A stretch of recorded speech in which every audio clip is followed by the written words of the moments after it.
The pastor stretched his hand towards Lucy's forehead. Immediately, Lucy perceived a horrible stench. Rotten eggs. Not ordinary rotten eggs. The smell hit her so hard that her stomach turned instantly. She covered her nose and staggered backward. The pastor froze. The church members went silent. Even the keyboardist stopped playing. Lucy's eyes widened in fear as the smell became stronger around the pastor. "My sister," the pastor said, confused. But Lucy quickly stepped back again. The stench was unbearable. Without saying a word, she grabbed her handbag and hurried out of the church. Whispers immediately broke out across the auditorium. What happened? Why did she run? Is she possessed? Her aunt quickly rushed after her. "Lucy!"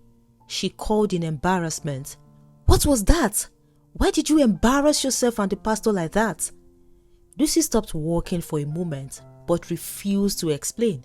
"Auntie, I'll tell you when we get home." Her aunt stared at her in disbelief, but Lucy said nothing else. The ride home was tense and silent. Immediately they entered the house. Her aunt shut the door and faced her. "Now, explain yourself." Lucy took a deep breath. "When the pastor wanted to touch me, I smelled something terrible around him." "What kind of smell?" "Rotten eggs." Her aunt frowned immediately. "What?" "The closer he came to me, the stronger it became," Lucy said quietly. "It didn't smell ordinary." For a few seconds, her aunt simply stared at her. Then she shook her head.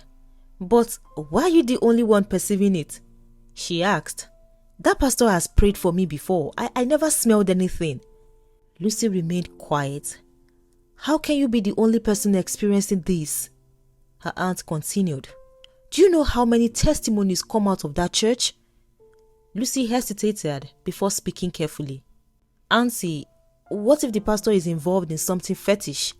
What if he's not genuine?" Her aunt immediately became defensive. "That pastor is real," she said firmly. "It was after I came to that church that I conceived after 9 years of waiting. Doctors gave up on me, but after that pastor prayed for me, I became pregnant. Haven't you heard the testimonies there? Businesses restored, marriages restored, healings everywhere. God is using that man." But Lucy could not shake off the feeling inside her because she knew what she smelled was not ordinary. That night, she struggled to sleep. Every time she closed her eyes, she remembered the stench. Eventually, exhaustion pulled her into sleep. Then the dream came. She was back inside the same church, the same altar, the same service. Pastor Daniel stood in front of her again and stretched his hand towards her forehead. Immediately, the smell returned. Rotten eggs. The stench filled the entire church heavily. Lucy covered her nose inside the dream. It was unbearable.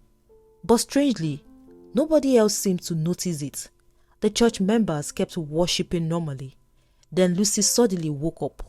Her breathing was fast. Sweat covered her body. She sat upright on the bed, confused and disturbed. "What kind of dream is this?" she whispered. But the dream did not stop. The next night, it returned again. Only this time, it was clearer. Lucy saw Pastor Daniel kneeling in a dark place surrounded by strange men.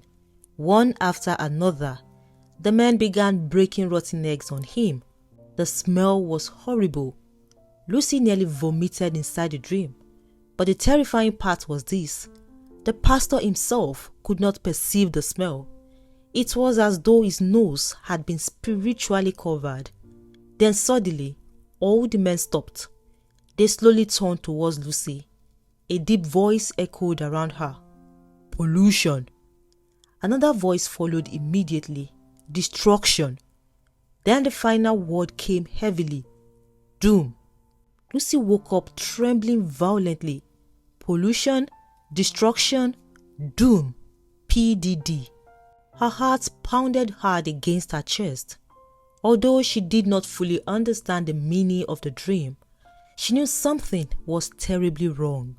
But she did not know who the warning was for: the pastor, the church members, or the people receiving prayers from him.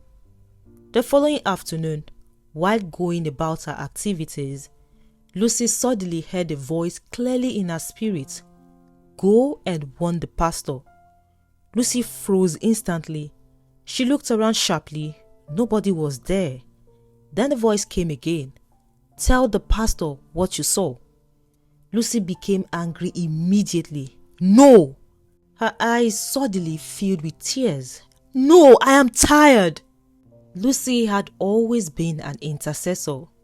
People often came to her for prayers because she regularly received dreams, revelations, and spiritual burdens concerning others. But everything changed after her mother died. Her mom had been the only close family she truly had, and ever since losing her, Lucy had become bitter towards God. She stopped attending church, stopped praying seriously, stopped responding to spiritual assignments completely. The service her aunt invited her to was actually her first time entering the church again after many months. So when the voice kept pushing her to warn the pastor, the pain inside her exploded. "Why are you sending me?" she cried bitterly one evening. "Why didn't God save my own mother?" Tears rolled down her cheeks. "After all the years I spent praying for people, fasting for people, interceding for people, and God still allowed my mother to die." The voice remained silent briefly. Then he spoke again. "Warn him." Lucy shook her head stubbornly. "I can't do this anymore." But the voice would not stop. Meanwhile, Pastor Daniel was experiencing something completely different. The church had recently started posting clips of their services online. At first, nobody paid attention to them, but one particular video suddenly exploded online. It showed several testimonies after one of Pastor Daniel's services. The blind woman claimed she regained her sight. A crippled man stood up from his wheelchair. People screamed, cried, and praised God in the video. Within days, the clip went viral. Suddenly, bigger pastors began noticing him. One afternoon, Pastor Daniel received a surprising invitation from a famous mega church. The senior pastor personally invited him to minister at a special healing and revival program. "We've been watching your ministry," the man said over the phone warmly. "God is truly using you." Pastor Daniel felt honored. On the day of the program, the church auditorium was completely packed. Thousands of people filled the building.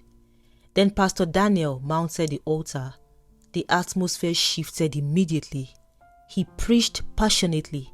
People listened with tears. Then he began praying. Miracles started happening everywhere. A blind man screamed that he could see. A woman who had been unable to walk for years suddenly stood up. People cried openly as testimonies spread across the auditorium. The host pastor smiled throughout the service. After the program ended, he invited Pastor Daniel into his office. "You are carrying something rare," he said admiringly. Then he handed him a thick envelope. Pastor Daniel looked down at it briefly before gently pushing it back. "Thank you, sir," he said respectfully, "but I don't need it." The host pastor smiled slowly. "I like you already." He leaned back comfortably in his chair. "God is about to take your ministry higher. You cannot remain hidden forever." Pastor Daniel remained quiet. "I know influential ministers across this country," the man continued. "Men with large platforms. Connections matters. Networking matters. There are doors your gift alone cannot open unless certain people help you." Pastor Daniel listened carefully. The pastor smiled again.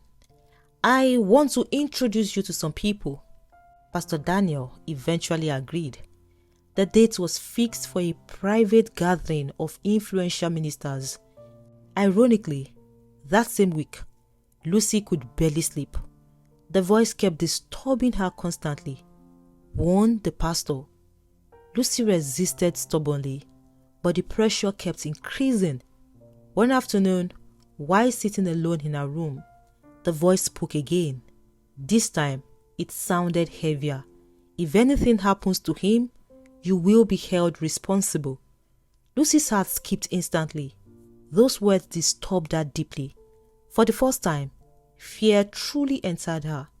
The next morning, she finally gave in. She hurried to church determined to meet Pastor Daniel and tell him everything. But when she arrived, one of the ushers stopped her. "Pastor traveled this morning," he said casually. Lucy froze. "Traveled?" "Yes." A strange heaviness settled inside her chest immediately. She slowly turned and left the church. On her way home, guilt flooded her heart. The dreams, the warning, the voice, everything suddenly felt urgent. The moment she entered her room, she fell to her knees. "God, please protect him," she cried. Then she began praying intensely. Meanwhile, Pastor Daniel was already on the road with the mega church pastor, heading towards the private gathering. But suddenly, strange things began happening. Their vehicle broke down in the middle of the journey. The host pastor became frustrated immediately. "This doesn't make sense," he muttered angrily. After waiting for a while, they finally found another vehicle and continued the trip. But not long afterward, Pastor Daniel suddenly felt severe stomach discomfort. "Please stop the car," he said urgently. The driver pulled over immediately. Pastor Daniel rushed out towards a nearby restroom.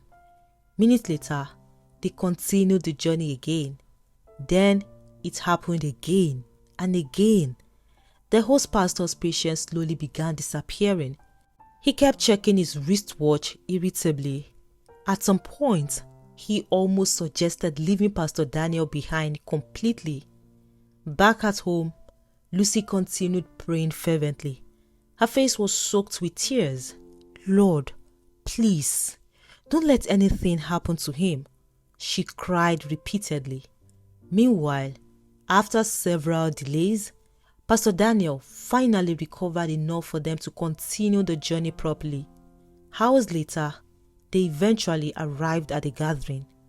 The moment Pastor Daniel entered the gathering, several famous ministers stood up to welcome him warmly. "Oh, finally! We've heard so much about you. God is truly using you mightily." Some of the faces there were men he had watched on television for years. Respected names, powerful names. Everything looked normal. The room was luxurious, quiet, and heavily guarded. One of the pastors smiled. "You are among family here." Pastor Daniel smiled politely and sat down. At first, the conversation flowed normally. They talked about ministry growth, influence, crowds, television reach, and international invitations. Then the food was served. The moment the trays landed on the table, something shifted inside Pastor Daniel's spirit. A strange discomfort settled heavily in his chest. He tried ignoring it. Maybe he was just tired from the stressful journey. Then one of the men personally pushed a plate towards him. Red meat and wine. Immediately, Pastor Daniel felt deeply unsettled. The feeling was so sharp that his stomach tightened instantly. "Eat," the pastor beside him said with a smile. Pastor Daniel stared quietly at the food. Something was wrong, very wrong. "I won't eat this," he said calmly. The room suddenly became quiet. The smiles around the table slowly disappeared. Several of the men exchanged strange looks. Then another pastor laughed softly. "You are too tense, my brother. Relax. Eat," another one added firmly. Pastor Daniel forced a polite smile. "No, thank you." The atmosphere changed immediately. The warmth in the room disappeared. The men no longer looked friendly. One of them leaned forward slowly. "You need to understand something," he said quietly. "Certain doors only open through alignment." Pastor Daniel frowned slightly. Another man smiled coolly. "We are trying to help you." Pastor Daniel's discomfort grew stronger. Everything about the room suddenly felt dark, heavy, wrong. "I said I am not eating it." This time, his voice was firmer. The tension thickened immediately. Meanwhile, back at home, Lucy was still praying intensely. She could not explain it, but her spirit refused to rest. "Lord, please protect him," she cried repeatedly. Back at the gathering, Pastor Daniel slowly stood up. "I think I should leave now." Several faces hardened instantly. "Leave?" One of the men asked coldly. "You just arrived." Another pastor smiled faintly, but there was no warmth in it anymore. The same man who welcomed him warmly now looked completely different. Something hidden sat behind their smiles. One of them pushed the plate towards him again. "Eat." Pastor Daniel stepped back slightly. "No." Silence filled the room. For a moment, nobody moved. Then one of the older pastors sighed deeply and leaned back. "You have no idea what you are rejecting." Pastor Daniel said nothing. At that point, he knew only one thing. He had to leave immediately. The atmosphere became increasingly hostile, but somehow, despite the pressure and tension, he managed to walk out safely.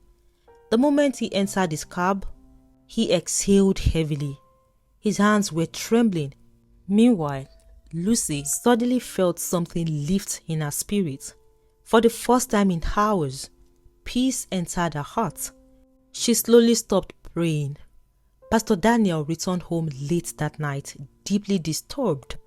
Immediately he entered his room, he locked the door and fell to his knees. "God, what just happened?" he cried, but heaven remained silent. Days passed, then suddenly the attack started. One morning, a church member rushed into his office looking worried. "Pastor, have you seen what's online?" Pastor Daniel collected the phone slowly. His face tightened immediately. A popular blogger had posted a video accusing him of staging fake miracles. Another content creator claimed some former members said his ministry was deceptive.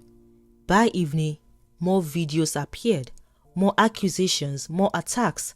He uses fake powers. The miracles are manipulated. He is not genuine. The rumors spread rapidly across social media. Pastor Daniel was shocked, confused. He had never experienced anything like it before. What he did not know was this: the minister from that gathering were behind everything. After failing to recruit him into their secret network, they decided to destroy him instead. Their goal was simple: destroy his reputation so badly that he would become desperate enough to run back to them for help. But to their surprise, Pastor Daniel never returned. Weeks later, Lucy finally gathered enough courage to meet him. The moment she entered his office and saw his tired face, guilt filled her heart immediately. "I should have warned you earlier," she said emotionally. Pastor Daniel looked confused. Then Lucy explained everything: the smell she perceived, the dreams, the voices, the words, pollution, destruction, doom. As she spoke, Pastor Daniel's expression slowly changed. Finally, everything made sense. The rotten eggs were symbolic: spiritual pollution, an attempt to contaminate his calling, corrupt his gifts, and eventually destroy him completely. "If you had eaten that food," Lucy said quietly, "you would have entered their system." Silence filled the room. Lucy continued carefully. "You would have become bigger, richer, more famous. But your real gift would have died. You would have become part of something evil while still pretending to serve God." Pastor Daniel lowered his head slowly. Now he understood why his spirit reacted violently to the meat and wine. The attacks online intensified over the following weeks. Church attendance dropped badly. Nearly half of the congregation left. Some members stopped answering his calls completely. Others openly mocked the ministry online. But surprisingly, Pastor Daniel remained calm. One Sunday, while addressing the remaining members, he smiled gently and said, "I am not chasing fame or large church. As long as I obey God and genuinely touch lives, I am satisfied." Some members urged him to defend himself publicly online. "Pastor, people are destroying your name. Please explain what truly happened." But Pastor Daniel refused. "The truth does not need my defense," he said calmly. "Jesus is the truth. If God wants to vindicate me, he will do it himself." But despite his calmness, the attacks continued. Then one evening, something unexpected happened.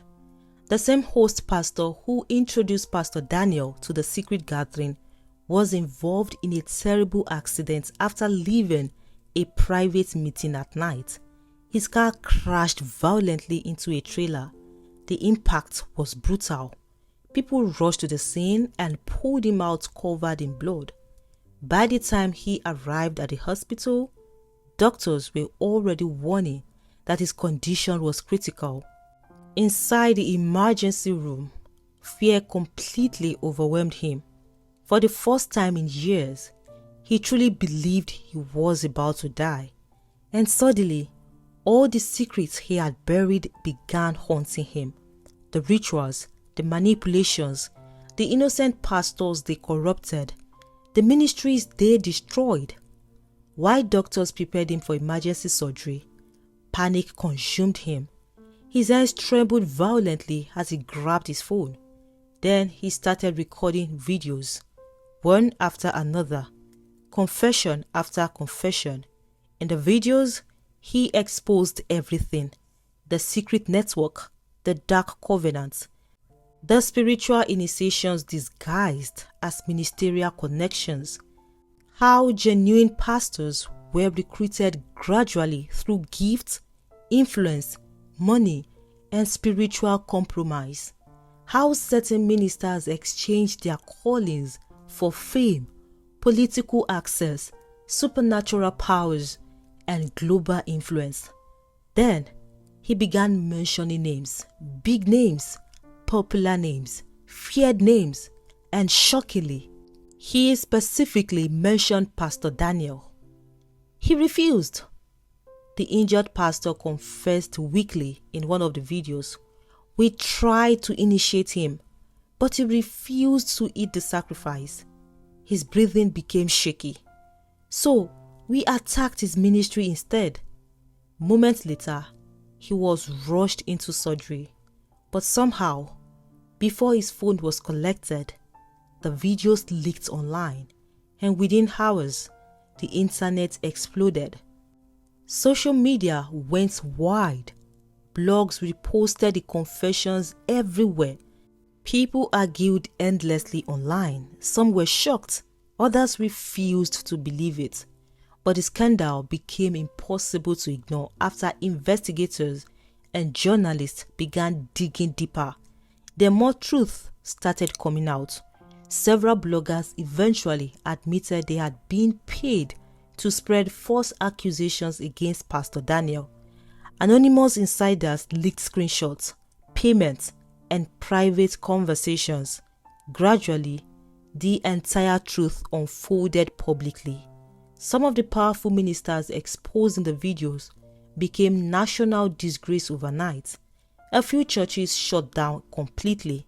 Some pastors disappeared from public view entirely. Others faced investigations and massive public outrage. Meanwhile, members who had abandoned Pastor Daniel slowly began returning to the church. Some came back crying, some apologized openly. Others could not even look him in the eyes out of shame. But surprisingly, Pastor Daniel welcomed them back without bitterness. He never mocked them, never insulted them, never tried proving a point. One Sunday morning, the church auditorium was unusually emotional. Many people sat quietly with tears in their eyes as Pastor Daniel stood on the altar preaching calmly. Then he said something that silenced the entire church. The greatest danger is not persecution from outside the church. He paused briefly, but corruption inside the altar. The auditorium became completely quiet. Then Pastor Daniel's eyes shifted gently towards the back of the church. Lucy was seated there quietly. Their eyes met briefly. "God still speaks," he said softly. "The problem is that many people ignore him until it becomes too late." Lucy immediately lowered her head. Tears filled her eyes. For months, bitterness had hardened her heart after losing her mother. She had blamed God, avoided church, rejected every spiritual assignment. But sitting there that morning, something inside her finally broke. Not in pain, in healing. For the first time since her mother died, Lucy cried without anger, and deep inside her heart, the bitterness finally began to leave. I hope you loved today's story. There's more to discover right here on your screen. Click to watch the next story now. Goodbye.